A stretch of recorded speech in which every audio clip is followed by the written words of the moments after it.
And then we're going to continue for the second speaker of our today's webinar, which is the presentation from Ibu Tanti. But first of all, let me read you her short biography. So, Ibu Artanti Puspita Sari, Ph.D. is a lecturer of English Education, Faculty of Teacher Training and Education, Universitas PGRI Palembang. She pursued her Ph.D. from the Department of Foreign or Second and Multilingual Language Education at Ohio State University. All right. So, to Ibu Artanti Puspita Sari, please. Thank you. I will share my slide. Thank you very much, all attendants. Good morning. Assalamualaikum warahmatullahi wabarakatuh. Assalamualaikum warahmatullahi wabarakatuh. I hope you all are doing well today. Please sit back and relax. I don't consider this a lecture to you. I just consider this as something to initiate conversation about challenges and solutions that teachers face in this pandemic era. I know that a lot of you are struggling. I have talked to my students who are also teachers from all over South Sumatra, and I handed out a survey to them, and 60 of them responded, and we will discuss about what challenges they have faced during the pandemic era. Okay, so our agenda for today, I have 4 topics that I want to cover for today. The first one is teacher struggles amid school closure, and the second one is ideas and sources for teaching, just ideas. I'm not going to get into details for each of them, but I'm going to give you where to find the websites, where to find the sources, and some general ideas on how you can engage students and also parents in learning during the quarantine era. So then the third one is about professional collaboration. I think professional collaboration is needed now more than ever before, because this is a very sudden thing that we are experiencing, and we're not ready for it, and we need to collaborate to get through this. Okay, and the fourth is keeping a low anxiety. I spoke with a lot of my students who are also teachers. They are having high anxiety of feeling not doing enough, of making mistakes, of not being able to get students to participate more and not to get parents to involve more. So we are going to talk about this as well.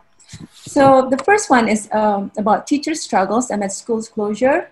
And this is what I have found based on my survey and my conversation with my students who are also teachers. The first one is limited facilities that has already been talked about by Ibu Sari. Not all teachers and students have internet access. And then there is also, in some remote areas, there's also unstable internet access and unstable source supply of energy or electricity. So it becomes a problem, a big problem actually. And then there is students' low motivation and participation because they are distracted maybe of other things, and they do not participate much. And then lack of parents' involvement, because we know that maybe some of you are parents, that we struggle too, because parents struggle too. Imagine that as teachers, you only have to convey one subject that is English, but parents need to, assist their students, assist their children, maybe more than one child, for a variety of subjects. So it's very, very challenging for them. And then there is a limited knowledge of remote teaching. Some teachers express that. A lot of teachers actually express that, including me. I feel that I have limited knowledge of remote teaching. And then there is also a high level of anxiety. All right. This is based on the 60 teachers. They have conversed with me. They have filled out the survey that I gave to them. 5% of my students, of the teachers, have no access to internet. This is good, actually. There's a high number of internet access, 95%, but not all teachers have access to the internet, right? And then some of those who do have access can only access the internet from school, not from home. They have to walk to school to get access. Some of them have to travel some miles to, you know, a place where they have to access, where they can access the internet, because the place where they live is too remote for that access. Okay, some have unstable or limited supply of electricity. Some of you might also experience that, right? And then this is students' internet access. All right. Only 33.3 of the 60 teachers have students who have internet access, full internet access. Some of them said that only 81% of the students can access internet. And then we see here that there are 10% of our teachers say that only 0 to 20% of their students have access to internet. And there you can see the disparities between the students' internet access. It might be because of the lack of internet in that area, even though the family can afford it, but there is no internet access. But maybe some of them also live in the city where internet access is easy, but they don't have the facilities to access it. They don't have gadgets, they don't have handphone, laptops, and so on. So there is a disparity in economic and the family's financial being as well, right? And then there are students' participation in learning. Only 21.7% of my students or the teachers said that there is a high participation of students. Only 21.7%. You can see that there is about 45% of the teachers said that the students who participate in online learning is the percentage is 61 to 100%. So more than half do not participate in the online learning, right? And then parental involvement in students' learning. Only 15% of the 60 teachers stated that 81% to 100% of parents involved actively. And then there are 25% at the lowest end. 25% of the teachers said that there is no parental involvement, or only 20% of the parents of their students are involved actively in their learning process. So there is so much disparity here. We know that as parents, as I said before, the parents also struggle, and they have their education level is varied. Like me, I cannot assist my son in studying calculus, for example. So it happens also with the parents. And parental involvement tend to be less in the older children than the younger children. And the teachers also said that the parents of SL-based students or the special needs students tend to participate more, involve more, because they are used to be involved in their children's education. So it's not something new for the parents of SL-based students. So that's interesting. And then there are teachers' inner struggles. Teachers said that they have limited knowledge of remote teaching, and they need a clear direction. Maybe they need somebody from the Kemendikbud to give them training, to give them the steps in handling this situation. They need practical knowledge of remote teaching, and they need a national, some of them said that they need a nationally tailored online application for learning. This is something to be conveyed to our minister, maybe. And then there's a high level of anxiety. Some teachers say that remote teaching is not effective. It is hard, actually, to say that it is effective. Remote teaching is not effective. And then some of them said that I want this pandemic to be over, COVID-19 to be over. I wish to go back to face-to-face teaching and learning. And this is our wish too, but we do not know when this COVID-19 pandemic or when we begin in Sumatera Selatan and when we begin the new normal actually, and how we are going to face the new normal. Okay, now, I know maybe some of you already have ideas and resources for teaching. I just want to give some suggestion of ideas. I know that maybe a lot of you have more experience than me. So this is the general ideas that I have in mind for both internet and non-internet based learning. So you have to set a clear goal. I think you have to set a clear goal for what you are going to do. For example, for the week, you convey to the students what is expected of them, what are the rules, okay?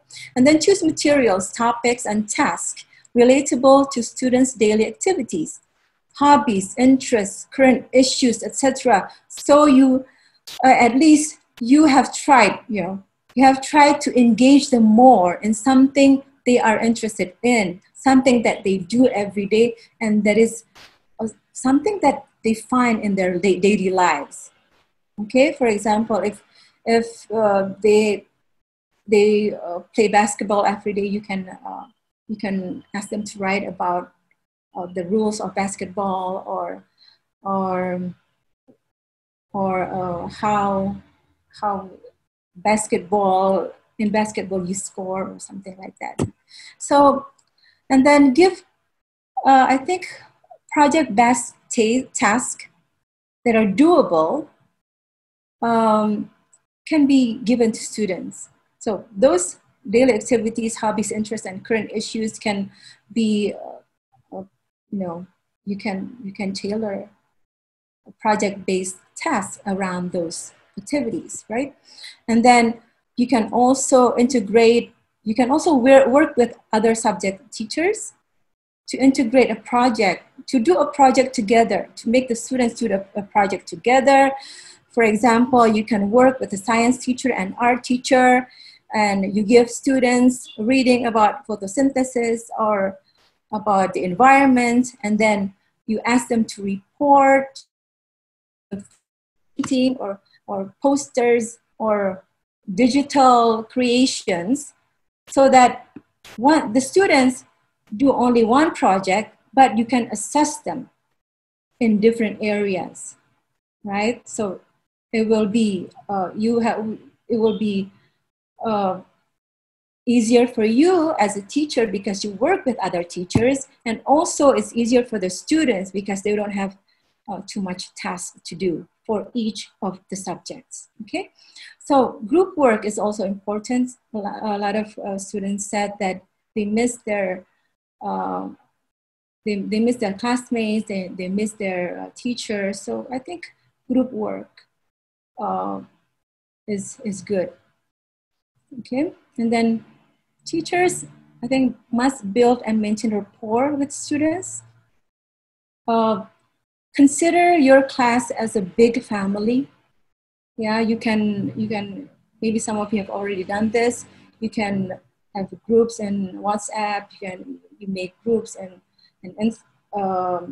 Facebook, and ask for their ideas and feedback. You ask them what do they want to do, and how can you relate those with some topics or what is expected from the curriculum, and allow them to have independence in learning and expressing creativity. So a lot of times when people learn independently, they actually learn more and they become more creative, and their critical thinking will develop. Yeah. And then teachers may involve family members, for maybe this is for even the older children, especially for the younger children. Teachers may involve family members in doing the project. For example, students can interview their parents about their jobs and then write it down or report it through oral report and so on. Okay? I think those are the general ideas. Please let us know. Let us know your ideas and put it in the chat box. We would like to know what you have been doing, and maybe the other teacher can learn from that. These are examples of where to find ideas. So we will give you this this PowerPoint slide, so you can just copy the links to your browser and find out what is there. One of them is Teaching English from British Council. You can find examples, you can find reading materials, you can find materials for teaching all the 4 skills and other skills. They have grammar, pronunciation, and so on. And you can download lesson plans, you can download flashcards, and a lot more. And then there is ITEL Indonesia YouTube channel. Maybe you have already participated in their online webinars, and they're very interesting and I found them very helpful.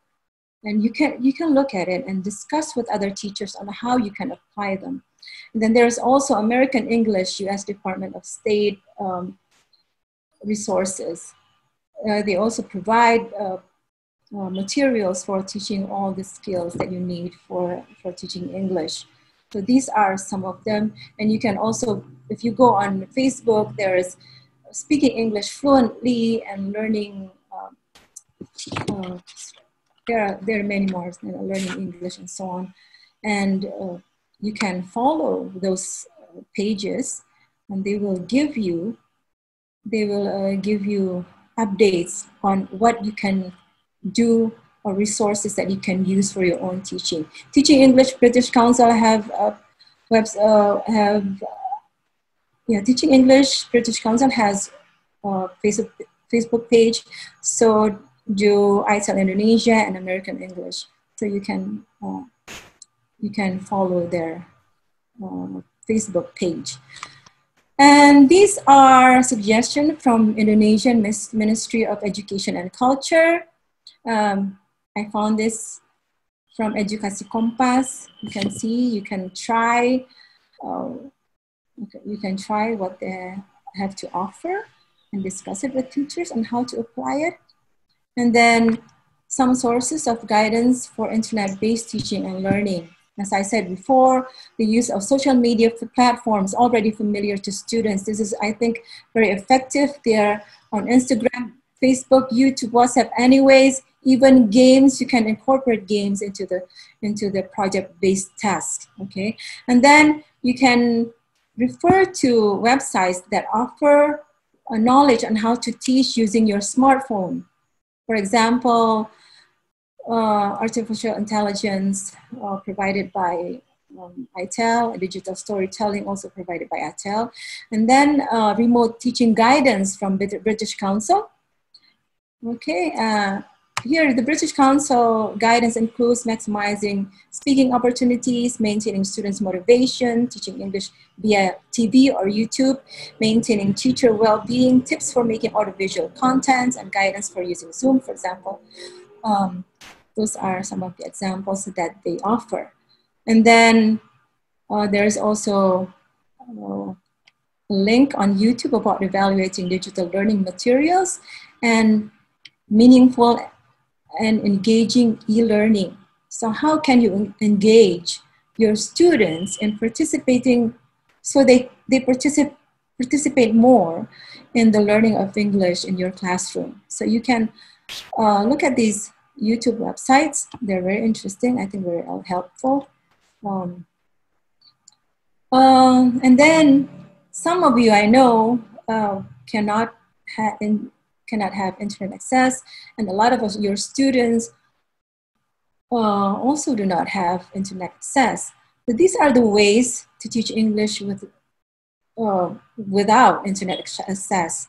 British Council offers ways to teach English with television, and then they also offer teaching remotely with low connectivity using WhatsApp, Facebook maybe, and then coping with limited bandwidth is an ITEL presentation, and then teaching English via SMS. You can even teach via SMS, and you can access how to do it in teachingenglish.org.uk. Okay, those are just some. And then I want to talk about professional collaboration. Okay, this is, as I said before, this is a time where we need professional collaboration even more than before. So there should be collaboration among teachers through MGMP, right? To professional organization like TEFLIN or TESOL. Look at their website and try to be involved in webinars like this. It is good that you have already involved in this webinar, and I think this is a good start for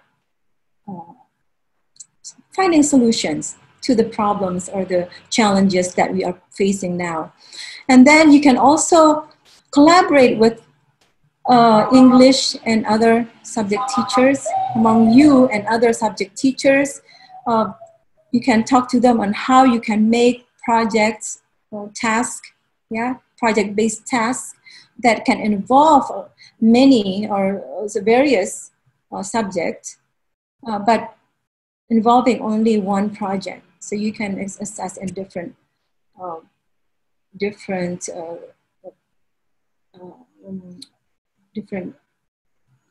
ways of, related to your subject. Okay, and then among teachers, school administrators and supervisors, teachers, I think there should be a school culture that fosters and maintains and builds communication and collaboration. School administrators, kepala sekolah, the principal, need to know and understand what the teachers are facing. You as teachers also need to communicate what challenges you are facing. And also supervisors, I've talked with one of my friends, supervisor in Jawa Barat. She also collaborated with the teacher and trying to figure out what challenges the schools face and how supervisors can convey those challenges to the policymakers. And some of them said that we actually do not expect teachers to meet the curriculum target because of those challenges. And also from my participants, 30% of our teachers in Sumatera Selatan said that they are not required to meet the target of the curriculum, but 70% of them still needs to fulfill the target. And I don't know if that is reasonable. And then school means the teachers, school administrators need to build communication with parents and caregivers. They need to work together on how they can collaborate in making the teaching work to enhance the participation of the students. Okay, and then keeping a low anxiety level. I know a lot of teachers have a high anxiety level, including me. And maybe we feel some of the following. Maybe you are experiencing these feelings. I'm tired, overwhelmed, confused, sometimes angry, and maybe you're sad, maybe you're afraid and disgusted, you're disappointed, you are exhausted. I think a lot of you are exhausted, and maybe you are lost and stressed and worried all at once. And this is very much normal. Even when we are in the classroom, we may experience these, especially when you have to teach many classes with many children in one classroom, maybe 40 children, 30, 40 children. It is very stressful, and you don't know if you're doing your job right, okay? And you, even in the classroom, you try to figure out how students can involve more in the process of teaching and learning. And that is very normal. And I think you should forgive yourself, and mistakes is normal, and we can talk with other teachers, talk with your colleagues. Let your ideas or let your feelings be expressed so that you take off some of the burden that you feel, okay? And also please share with us your ideas, your experiences, and your struggles in the comment box, in the chat box. And if you have some questions, maybe we can answer it, or other participants can share their ideas on how to answer that question. And I hope this will initiate some conversation that is very much needed to let us face the challenge in a more, unstressful way and find some solutions. Okay, I think, and the last slide is keep in mind that you are not alone. We are with you, and others are with us. Keep in touch and maintain collaboration with fellow teachers, especially those who can you feel comfortable with, your closest friends, your closest allies. We know that you care about your students and you have done your best. Keep in mind that you are doing your best, okay? I think that's all. You are amazing, you are awesome, and you are doing a great job. That's all for now. Thank you very much. Assalamualaikum warahmatullahi wabarakatuh. Okay. Yes. All right. Thank you, Ibu Tanti, for your great presentation. Now.